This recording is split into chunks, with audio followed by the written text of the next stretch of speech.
ఆట పాట పొలం పని సముద్రం సైనికుడు. ఇది ఉత్తరాంధ్ర 6 ప్రాణాలు ఇది. సో వాటి గురించి గుర్తొచ్చి మాట్లాడుతా ఆట అంటే ఆట పాట అంటే గుర్తొచ్చింది. అంటే తాడిసెట్టెక్కనేవు తాడి కళ్ళు కంపనేవు, ఈత సెట్టెక్కనేవు ఈత కళ్ళు కంపనేవు, తాడి సెట్టెక్కనేవు తాడి కళ్ళు దంపనేవు, ఈత సెట్టెక్కనేవు ఈత కళ్ళు దంపనేవు. మళ్ళీ ఓ మళ్ళీ ఓ మళ్ళీ నీకెందుకురా పెళ్ళి, ఓ మళ్ళీ నీకెందుకురా పెళ్ళి. ఏ పాట నేను మిమ్మల్ని సినిమాల్లో పాడానని చెప్పడానికి చెప్పట్లా, మళ్ళీ ఓటు అడగడానికి జగన్ వస్తున్నాడు. అందుకని మళ్ళీ ఆయనేమో నువ్వు తాడి చెట్టు ఎక్కలేవు ఈత చెట్టు ఎక్కలేవు అన్నావు, నువ్వు సిపిఎస్ రద్దు చేయలా,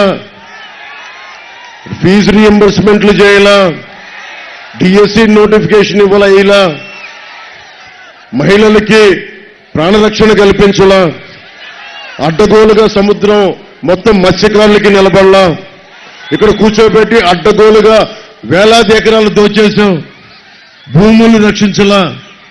మనం మళ్ళీలాగా మళ్ళీ మన జగ్గుబాయికి ఎందుకే నీకు ఎన్నికలు, ఎందుకే ఓటును.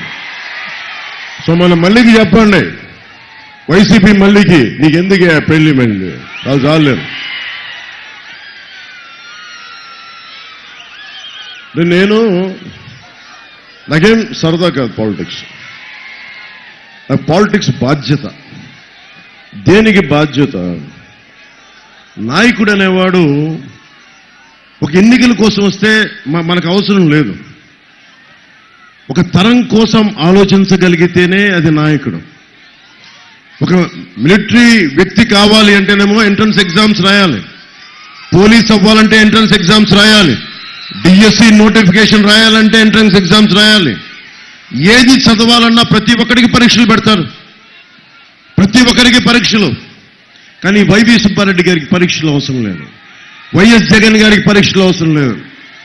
అంటే నువ్వేం చేస్తావు మీరు ఆలోచించాలి. అది వాళ్ళ తప్పు కాదు. అది ముఖ్యంగా యువత, ఆడపడుచులు, మహిళలు, పెద్దలు మీరు ఆలోచించాలి.